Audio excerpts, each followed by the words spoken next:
All right. Good morning, everybody. Welcome to our Wednesday morning live crypto talk. Brandon Ivey from Los Angeles, California, founder and CEO of Ivy League Crypto Academy, ILCA for short. Go ahead and type your name in the chat box where you're listening in from. As a disclaimer, I am not a licensed financial advisor to be giving financial advice. I share information for educational, training, and entertainment purposes only.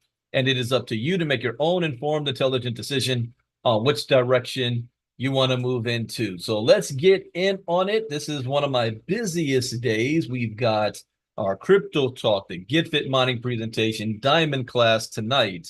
So let me go ahead and share screen and jump into it. Heads up, tomorrow's going to be a special crypto talk tomorrow morning. It's actually going to be led by Miss Casa, who will be covering, making sure everybody in the inner circle has plugged in on the app, our website membership side, knows how to get to it and interact with it, all that good stuff, because we're going to be doing a lot of things in that side. So we need to make sure the members, you guys have access to it. All right, so let me share screen here. By the way, I want to say good morning. I see you, Mr. Albert, Crazy Carla, George Lack, Hillbilly James, Jacqueline Briggs, Janelle, Joyce Easley, Kenny Taylor, Leonard Long, Lizzie Wright, Patty Geis, and Wild Bill. Good morning. Good morning. So share screen. Here we go. Well, let's refresh this. Wow. This is still going up since Monday. This is five, I will say maybe 8-9% since Monday. The entire crypto market cap is at 2.5 trillion. I think that this is a run up because of the impending ETF launch by the SEC. If it happens, everybody seems to think that is going to happen. I seem to think that we still have until the end of the year. Gary Gensler might do a pause at the last minute, but it might happen. So the market's reacting to that. Bitcoin dominance is still above 51%. So Bitcoin is still having a bump. Ethereum's at 16.6. Yeah, look at this. Bitcoin is up 1.8%. Okay, now this is different. Yesterday morning, the last hour at this time, it was in the green. This morning, it's in the red. So it seems it might have hit a bump. So Bitcoin sitting at 65,000, up 12.6% for the week. Ethereum is at up 1.3%, 11.4% for the week.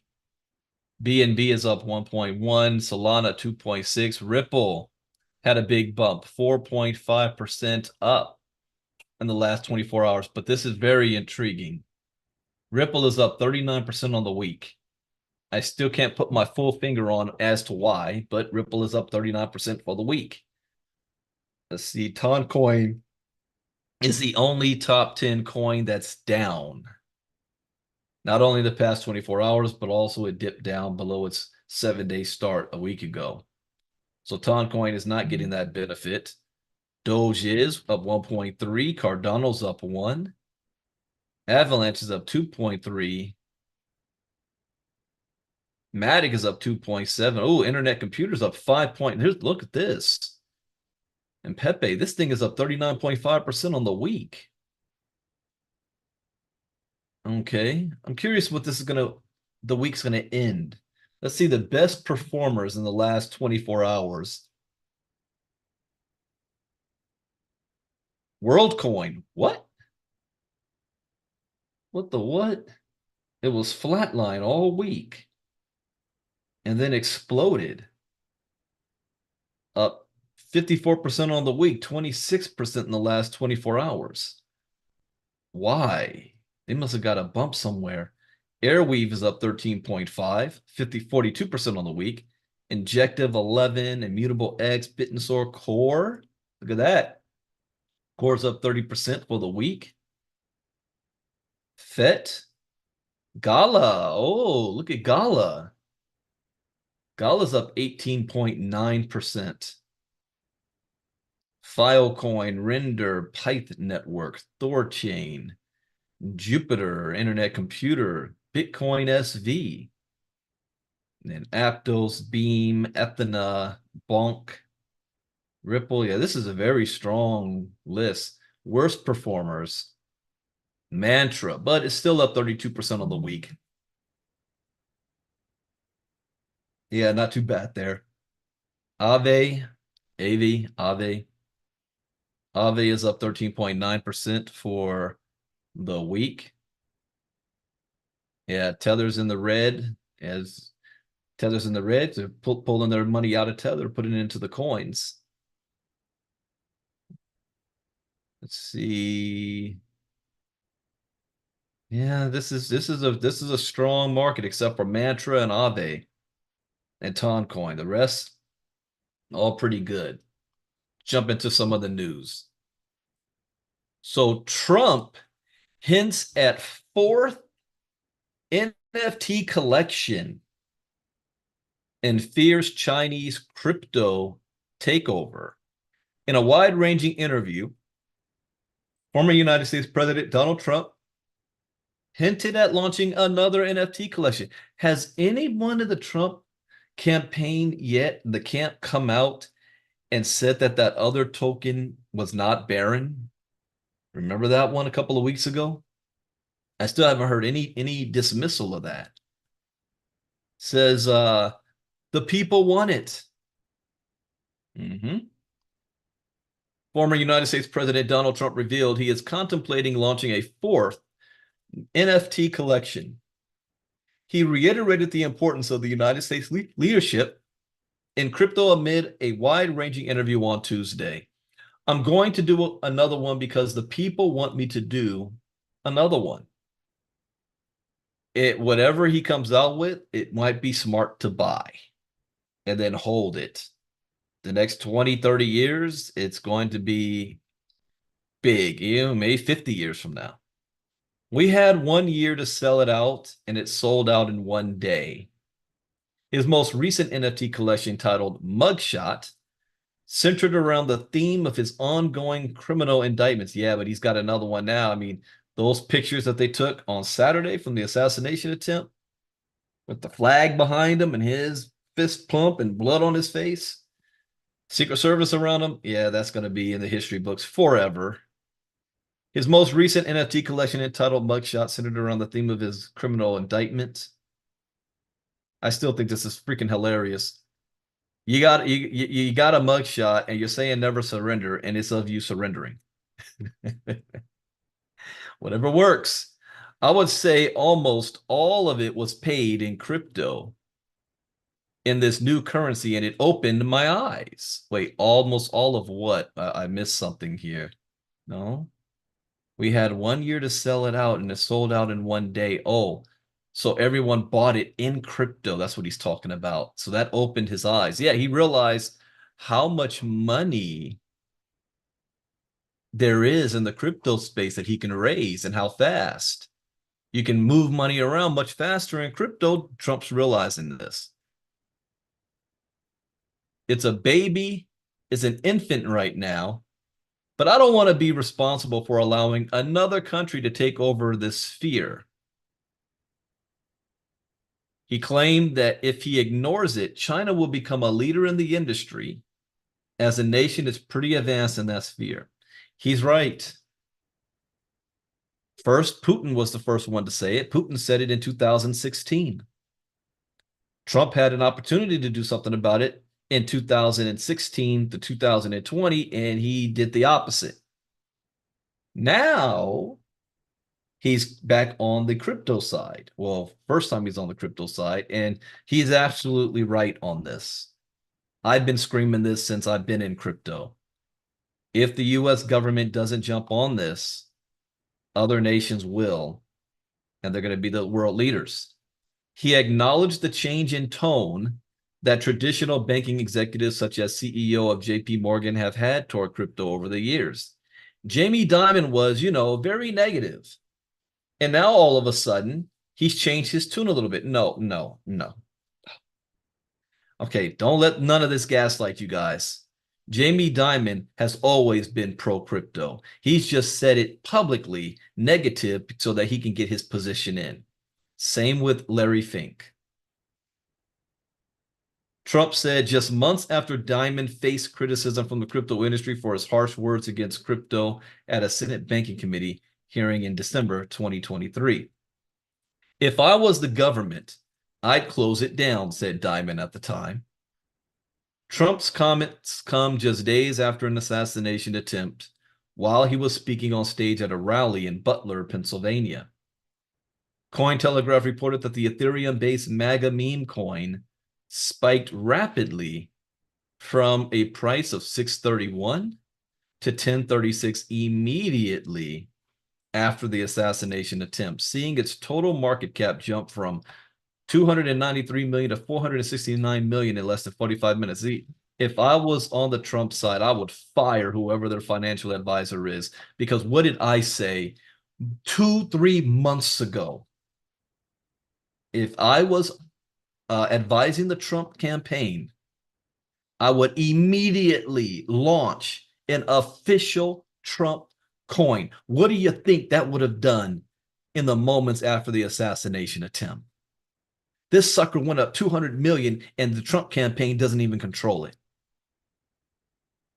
That's a freaking miss. If they were listening to Crypto Talk, if the Trump people were part of our community, they would have raised $1 billion off of that.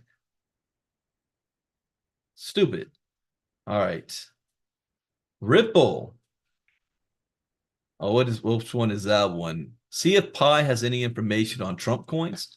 Yeah, let's see what Pi has to say.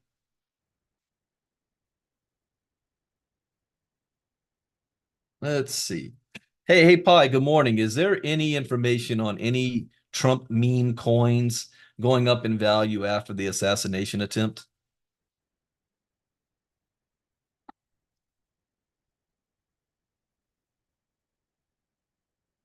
Good morning, Brandon. Wow, that's quite a topic. In the aftermath of the recent assassination attempt on former President Trump, several Trump-related meme coins have experienced a surge in value. For example, one Ethereum-based meme coin jumped from $6.31 to $10.36 SOL immediately after the incident, boosting its market capitalization from $293 million to $469 million in less than 45 minutes. Similarly, other meme coins like Trempy and MAGA climbed 111% and 55% respectively. However, it's important to note that not all Trump-related coins saw a boost. MAGA coins, for instance, actually dropped in value over the past 24 hours. The incident has certainly caused quite a stir in both the political and financial worlds, and it will be interesting to see how these trends continue to evolve in the coming days and weeks. Interesting. All right, so that she just repeated what that last article. But yeah, the Trump team missed a huge opportunity on that one. And I said it. I didn't predict an assassination attempt, but I said if you might want to create your own token, and I will make another prediction. We're not done yet. There's going to be more craziness between now and November. Unfortunately, we're going to see some craziness. All right. So Ripple donates $1 million to the new super PAC seeking to unseat Senator Elizabeth Warren. All right.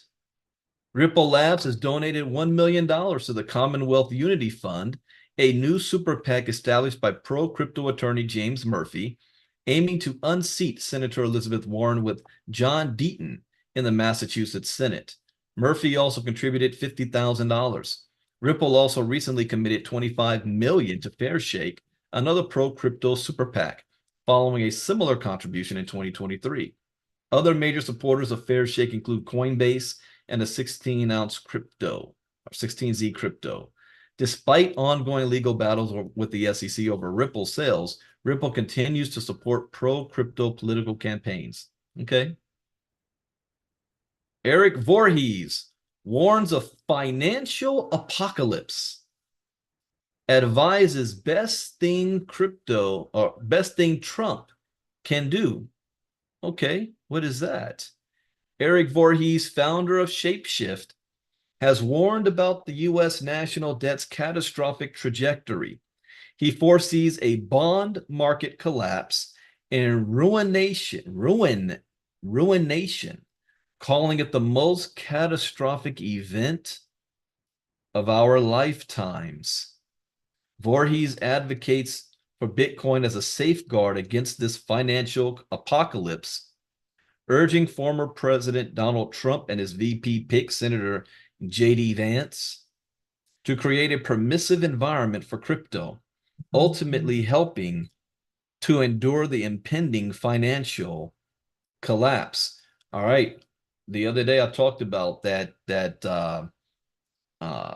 so-called prophet who was making prophecies, who predicted the Donald Trump assassination attempt 3 months ago, also predicted Donald Trump's going to win the presidency, and predicted that in 2025 or so that the United States financial system is going to collapse and is going to be worse than the Great Depression. So we've got Eric Voorhees that's now saying the U.S. national debt is headed to a catastrophic trajectory. It's going to be the biggest collapse of our lifetimes, and that we got to be prepared for this. So whether you believe any of that stuff or not, it might be smart at least to be prepared in the crypto space. So now we see the billionaires moving, Larry Fink and BlackRock moving. Everybody's running to crypto now. The most catastrophic and consequential event of our lifetimes. Let's see. Well, I just turned 48. What is some of the most catastrophic and consequential events of my lifetime since I was born in 1976? Assassination attempt on Reagan, Challenger blowing up in 86, Gulf War, 9/11.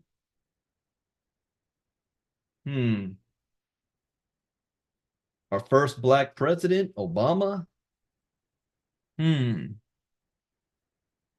But this, the financial collapse of 2008. How many of you guys got laid off during that time or had huge financial problems because of that? I got laid off 2009. All right. The biggest one of our lifetimes. Eric Voorhees, a notable figure in the crypto industry and founder of the crypto platform Shapeshift, expressed his concerns on social media platform X on Tuesday regarding the U.S. growing national debt. He stressed that under either Trump or Biden administration, the national debt is projected to increase by at least $1 trillion annually. It doesn't matter who's going to be president.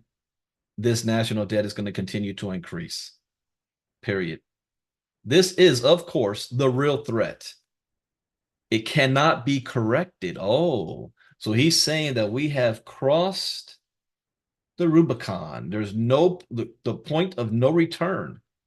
The math cannot be made to work. So the math ain't mathing under any set of plausible assumptions, predicting that it ends in bond market collapse and ruination. It will be the most catastrophic and consequential event of our lifetimes. Okay, so here's a question you're going to have to ask yourselves. It's not about, can I stack up as many Bitcoin as possible because this is coming. I still say it's not a matter of if, it's a matter of when. Instead, what you should look at is, what industry can I get myself involved in now that will still be viable and profitable when this happens and afterwards? So I still have a way of having a livelihood through this. The first major people that's going to be hurt are the wealthy in the bonds markets. And then you're going to have a trickle-down effect when businesses fail, and then people are going to get laid off. That's the secondary effect. People get laid off. They're not having any money to buy stuff in the grocery stores, to buy stuff in the at Walmart, at taking vacations. Then all of those industries take a hit. So it's going to be a domino effect here. So we got to be in a position where we still have a daily or monthly or weekly income that will still come in through this.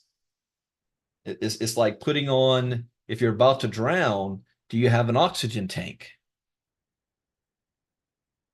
So that's what's going to be important.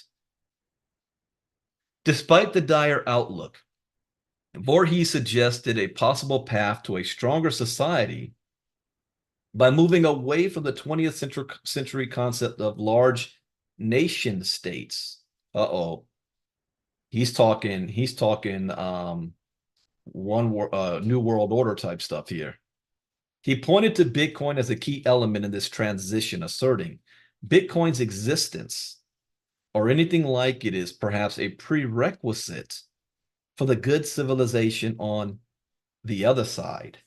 Not because it solves all the world's problems, but because it may, through economic game theory, prevent the monetary debasement which enables large nation states to form. It may be the prison which finally constrains the creature. He explained that as Bitcoin gains recognition as a more enduring asset compared to fiat currencies, a status achievable over 2 to 3 generations. Wait, let me slow down on that. As Bitcoin gains recognition as a more enduring asset compared to fiat currencies. Now, he says this is going to be achievable over 2 to 3 generations. So we're the first generation. So he's talking another 40 years. It could serve as a stabilizing force. Remember, the fiat dollar is only 50 years old, he noted. But what is he talking about? 1971, our current money was removed from the gold standard. So the fiat dollar is only 50 years old. Voorhees proceeded to offer some suggestions for former U.S. President and presidential candidate Donald Trump and his running mate, Senator J.D. Vance. In light of the economic challenges, the Shapeshift founder suggested that the best course of action for their administration would be to create an environment where crypto can flourish without persecution, stating, the best thing Trump Vance can do during their administration, since they cannot and won't materially reduce the debt situation, and that's true. Whether you like it or not, Trump, the debt went up another $9 trillion under the Trump presidency. Now, a lot of that can be seen towards because of COVID and the stimulus checks and then bailing everybody out, but it's a fact. So it doesn't matter who the president is, that debt is going to continue to rise. But what you can do is create 4 years of permissive space in which crypto may thrive unpersecuted. Unfortunately, in my opinion, they should have did this 8 years ago. They should have already been on this path. Thank you. 8 years ago. We're 8 years behind. Russia's been on it. China's been on it. The BRICS nations have been on it. El Salvador's been on it. But the United States did the opposite. So I'm not sure if it's going to be too late or what kind of an impact. But here's the but. The Federal Reserve and some of our largest banks are already on it. Chase, Bank of America, the Federal Reserve, they've been putting plans in action since 2014. This is why I said it doesn't matter what Trump says, the CBDC is going to happen. And if he's president, he's going to allow it to happen because he'll have no choice. When the financial system collapses, then the people are going to look to the government to save them. They got to have a solution. The Federal Reserve is going to come in with a solution. Hey, we're just going to digitize all money. We're going to match all the money you have in your bank. Since there's no cash, you can't pull out money from the ATM machine. But it's going to be centralized and the government control it. That's inevitable. Then its roots seep deeper into the soil of our culture, and at some point, perhaps already, they become firm enough to endure the subsequent financial apocalypse. Well, Bitcoin will survive that, but the United States has not implemented it into its culture. So, like he says, the roots seep deeper. Since there's no deep roots, it's all going to get washed away by the avalanche. You know how trees get uprooted? That's what's going to happen. Bitcoin is not deep enough. But the people, meaning from the government's roots, but us, if we've been on this for years, we're already educated. Do you understand how much further you're ahead than the rest of the public? When this shit hits the fan and everybody's forced to, the number one thing people are going to say, I don't understand it. How do I buy crypto? What's a wallet? So you have a competitive advantage from all of them. They're going to be getting the crash course on it. Why do you think I'm trying to position ILCA in such a way? Because business is going to be booming in the very near future. And I want to be in position so people can see it. All right. BlackRock's IBIT draws 260 million as Bitcoin ETFs notch eighth day of inflow. So here we go. BlackRock is buying up again. United States spot Bitcoin ETFs notched $422.5 million of net inflows on Tuesday, marking their strongest trading day in more than a month. Interesting. BlackRock's iShares Bitcoin Trust gathered 260 million from Bitcoin investors on July 16th, contributing more than half of all net inflows. Okay, so first, BlackRock got it from investors. 260 million. So who are these investors? Here's how you can answer that. Is it retail investors? Is it me, you, and the neighbors, your neighborhood? No, because who are BlackRock investors? The millionaires and billionaires around the world. They gathered up $260 million. So the millionaires and billionaires follow the river of money. They see what's going on. And they're like, oh, okay, we need to take a stronger position in this Bitcoin stuff. Well, that means what should we be doing? Same thing. It marked the eighth consecutive day of positive net inflows for the United States spot Bitcoin ETFs, reaching 422 million and its best performing day since June. The Fidelity Wise Origin Bitcoin Fund tallied the second most inflows. So next, what's Fidelity? Fidelity is following very closely what BlackRock is doing. VanEck, Bitcoin ETF, and Invesco Galaxy also saw inflows. So all of the world's millionaires and billionaires, they are on the move. What do they know that we don't know about yet? BlackRock's stash is now valued back above $20 billion, following its latest purchase of 4,004 Bitcoin and Bitcoin's 3% price rise since trading hours closed. The fund first exceeded $20 billion in assets under management in late May, when Bitcoin was fast approaching 70,000, making it the world's largest Bitcoin ETF.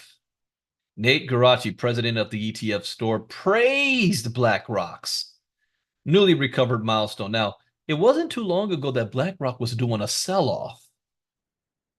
Remember that? And that sell-off sparked others to do sell-offs, and then BlackRock's buying the dip. Yeah.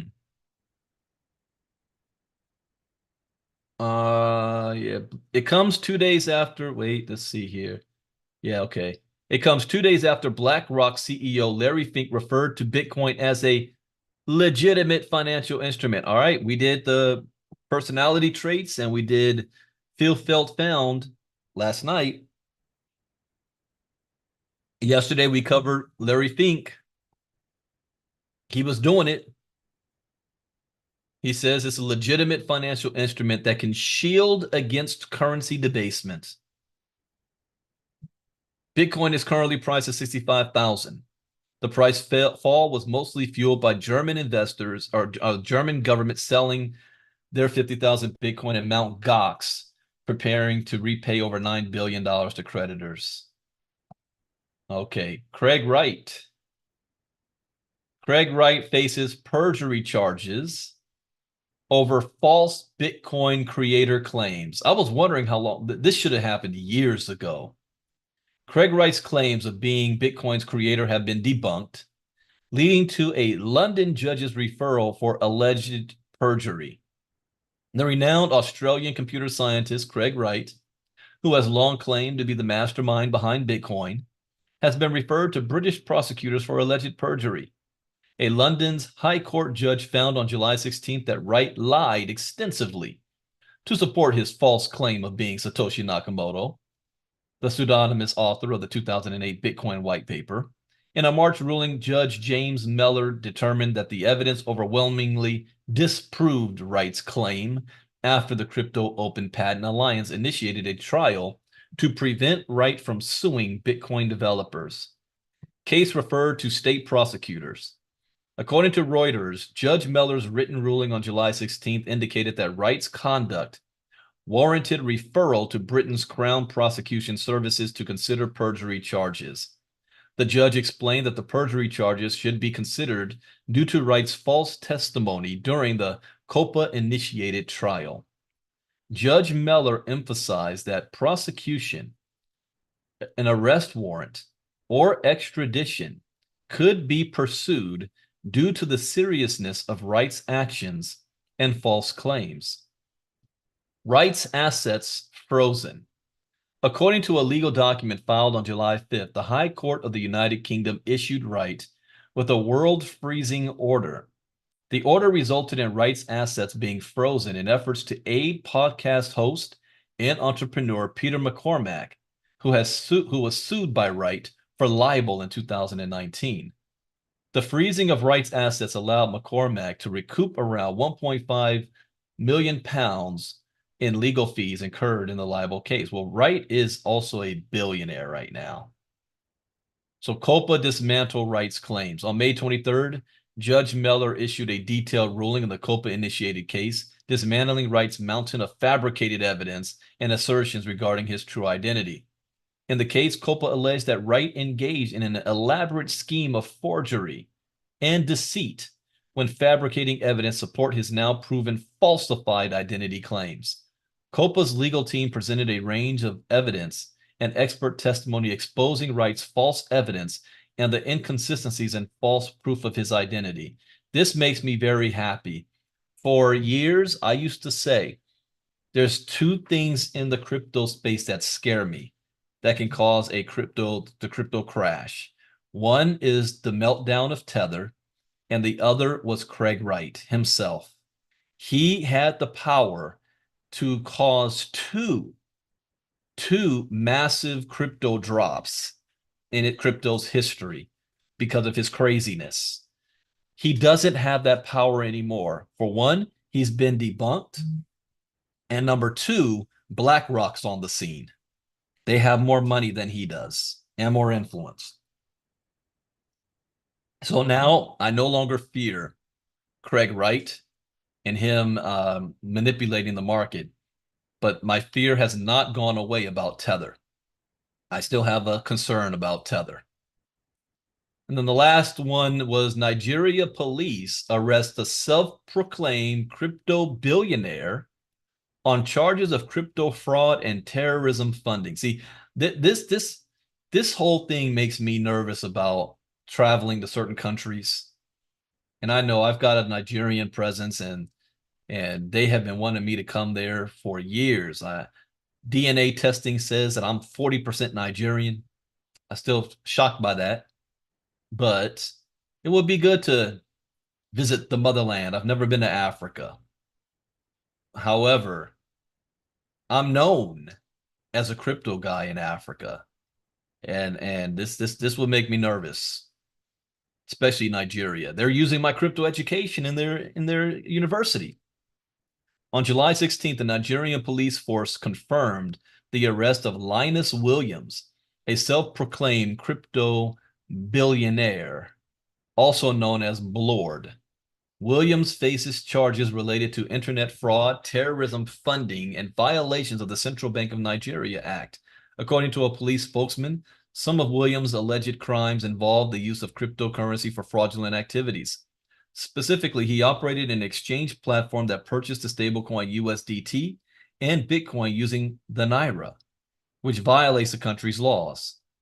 Self-proclaimed billionaire faces terrorism funding. Really? Nigerian police have arrested the self-proclaimed crypto billionaire on fraud and terrorism funding charges. Williams, popularly known as Blord, is alleged to have committed these crimes through his holding company, Blord Group of Companies. The arrest, confirmed by Nigerian police force spokesman Prince Olumu, everybody in Nigeria is a freaking prince, also relates to Williams' alleged violation of the Central Bank of Nigeria Act. In a statement issued via X, Adejobi hinted that some of Williams' alleged crimes involved the use of crypto in committing fraud. Well, where's the terrorism charge at? He's using complaints against his companies here, aiding internet fraud, computer-related fraud, terrorism funding, and non-compliance with regulatory frameworks. The police spokesman promised the Nigerian police force will carry out due diligence and vowed to keep the Nigerian cyberspace safe and secure. While the police did not share greater details about Williams' alleged criminal act, okay, so you just saying some stuff. You don't. What exactly is he charged for? What did he actually do? An unnamed player in the Nigerian crypto industry argued that the self-proclaimed billionaire had it coming. This player claimed that Williams was all over the place, and industry leaders have not been able to determine if he is a trader or an investor. Notably, Williams is not recognized by some of Nigeria's biggest crypto associations. So he must have been flexing and flaunting all over the place. Additionally, there are allegations that Williams operated an exchange platform that purchased a stablecoin and used the Naira. Nigerian authorities recently outlawed this practice, leading several global crypto exchanges to drop trading pairs featuring the Naira from their respective platforms. All right, so that is it for crypto news for today. I have the Get Fit presentation coming up. I'm doing, people keep asking me, I'm not doing an Avalanche presentation. I'm doing a Get Fit presentation on what Get Fit actually is. Those that are participating in the Avalanche, if you wanted to participate, you have until midnight tonight to get your paperwork in order, registered on the doc. It goes live tomorrow morning at 12 p.m. Eastern, 9 a.m. So literally right after Crypto Talk, that goes live. If you have any questions about all of that, don't come to me. I'm referring you to Herschel Crow and his group. They are spearheading all of that. They know the ins and outs. There's still a lot I'm confused about, but I will be doing the Get Fit presentation in 20 minutes. And then we have Diamond class tonight, part 2 of the Feel, Felt, Found method. And we're going to be role playing with you guys. So be prepared. I'm going to have you guys speaking to each other. Not with me, each other. This is how you learn. This is how you practice. Which time zone? Midnight at 12 p.m. Eastern is the last. So that's 9 o'clock tonight Pacific time, as far as the Avalanche to be in that group. I don't know what the results of Avalanche is going to be. I don't know. We'll see how that works. All right, everybody. Take care. As everything, education is key. Education is everything. See you guys later. Bye-bye.